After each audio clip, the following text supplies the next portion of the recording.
Protocol थोडा मोडला आहे साहेब. काय आवश्यकता नव्हती. कदाचित भाऊ नसल्यामुळं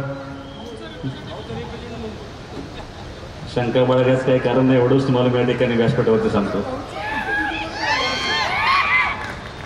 आदरणीय महाराष्ट्राचे उपमुख्यमंत्री देवेंद्र फडणवीस साहेब, आदरणीय उपमुख्यमंत्री अजितदादा, सर्व व्यासपीठ, मी स्वर्गीय अनिल भाऊंचा प्रतिनिधी म्हणून या ठिकाणी उपस्थित आहे.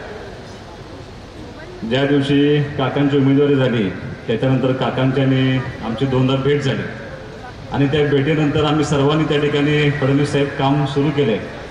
फक्त एक आठवण म्हणून तुम्हाला निश्चितपणे सांगणार आहे साहेब. 2014 साली ज्यावेळेला अनिल भाऊ 10 वर्षानंतर परत एकदा आमदार झाले आणि तुम्ही त्यावेळेला CM म्हणून शपथ घेतली होती, त्या दिवशी रात्री थोडंसं भाऊ आणि आम्ही एकत्र बसल्यानंतर भाऊ थोडे प्रेशराईज होते. त्यांनी 2002चा एक किस्सा आम्हाला सांगितला होता की विदर्भ विरुद्ध पश्चिम महाराष्ट्र असा वाद झाला होता. सभागृह बंद केलं होतं. पश्चिम महाराष्ट्राची बाजू अनिल भाऊ मांडत होते आणि विदर्भाची बाजू साहेब तुम्ही मांडत होता. आता विदर्भाचाच माणूस मुख्यमंत्री झाला, टेंबूचं कसं होणार हा प्रश्न त्यांना सतावत होता.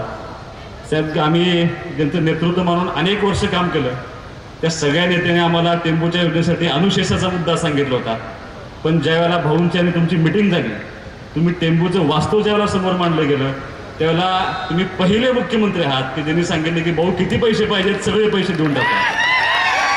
आणि तुम्हाला भाऊने प्रश्न विचारला साहेब अनुशेषाचं काय करायचं ते माझं मी बघतो असा विदर्भातला मुख्यमंत्री सांगतो आणि दुष्काळात होरपळत असलेला सगळा आमचा खानापूर मतदारसंघ आज सुजलाम सुफलाम होतो.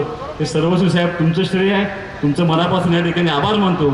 अनेक विकास कामं गेल्या 10 वर्षामध्ये तुमच्या माध्यमातून आमच्या मतदारसंघामध्ये काढले.